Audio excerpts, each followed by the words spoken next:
The English pulled level at 31 all on 59 minutes before moving 38 by 31 ahead 4 minutes later with a penalty try.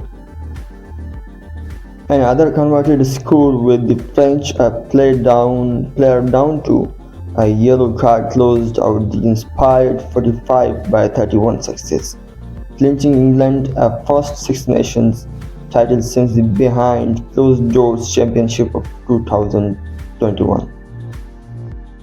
Having shared a 32 all draw last week in Bath, the English went into the final round 1 point ahead of Ireland of the table with a superior plus 59 to plus 42 points difference. Ireland kicked off at 60 minutes before England started, and the winless Scots initially frustrated the Irish, holding them scoreless until the 21st minute until winger Hugo McLaughlin got in at corner for a try expertly converted by Jack Murphy.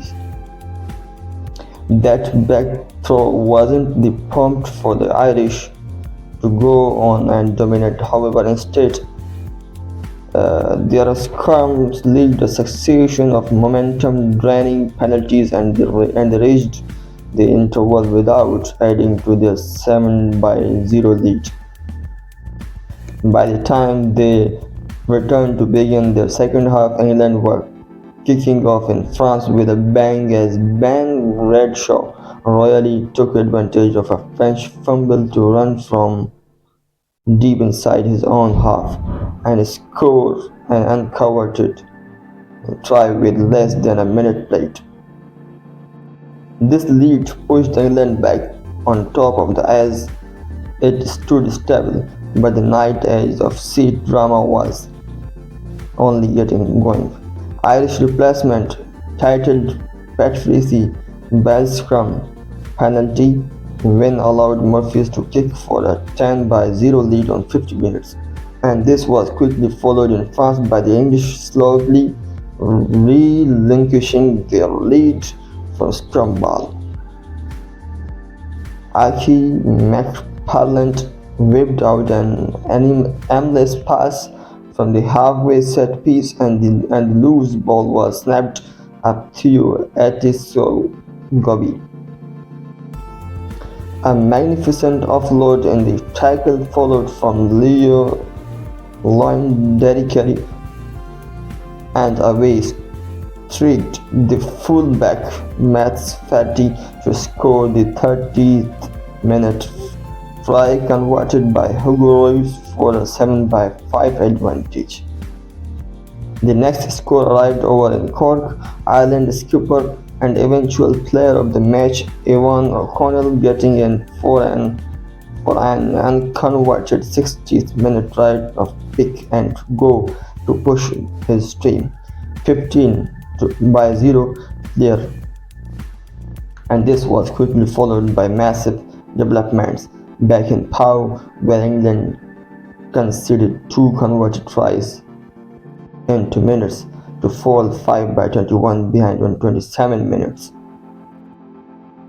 A show of power from the pack, which included Posolo Tulagi on the charge, sucked in the visitors near the line on the right, and when the ball was flashed inwards, Calvin Gorgios had too much momentum for Ben Waller.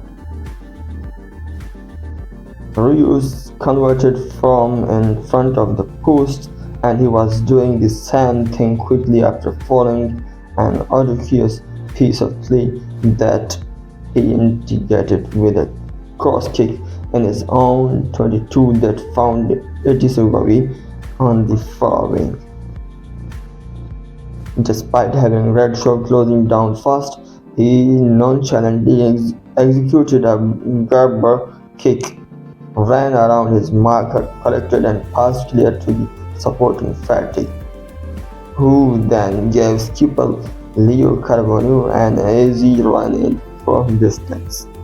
The bonus point try would have been bagged on 33 minutes had Maxime Biasotto bagged himself to score rather than flop a pass to Reeves, and this let off critically allowed he wanted England to hit back 3 minutes later with hooker James Isaacs scoring from a maul and setting Keir converting to cut the margin to 12-21. Meanwhile, Ireland suddenly found a new gear to impressively close out their win. Sub-hooker Danny Sheehan was mulled over on 71 minutes with his coach down a player to a yellow card.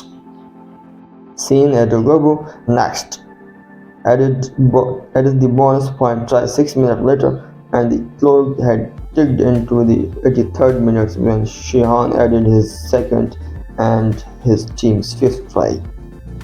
Murphy converted all three tries to make the final score 36-0, leaving his team 4 points clear at the top of as it stood double and waiting to see what would unfold in the second half in Pau. England now knew for certain that they needed a bonus point win to be crowned champions, and their third try arrived just 3 minutes after the restart. Isaac striking from another linear mold. Keir's conversion left the score 19-21. What followed was an electric passage at both ends of the field, France attacking from their own 10-meter line on 46 minutes. Finished an excellent team move with Mathis Castro advancing around Lon Jones for the 40 try bonus point that was added by Toby Royce. The delight though was quickly neutralized as Jones perfectly timed an intercept inside his own half to embark on a fantastic run that got him to the line. The try was unconverted, but it meant that England now had the 4-try bonus point, and their only focus now was overturning the 24-28 margin to win the game and claim the title. France struck next, Royce putting over 57th minute penalty kick following a scrum infringement, but England were quickly level with a pitch of a converted 59th minute try. McParland was smart with his delayed pass to put skipper Finn Candroff through a gap, and the supporting Henry Polcock galloped over to leave Josh McPee's cubit to make it at 31st by all with his kick. Come 63rd minute, the visitors were 38-31 ahead courtesy of a penalty try after Leonard Mull was collapsed at the line by the yellow-carded Thomas Duchesne. This numerical advantage was when exploited by some more powerful driving 6 minutes later. Superb Jimmy Halliwell, the beneficiary when played, switched inside. Keir, who was back on the kicking duties, converted to strain the gap of 45-31, meaning France needed 2 converted tries to force the draw that would wrest the title from England and hand it back to Ireland. The host couldn't make any headway, not even after some loose head.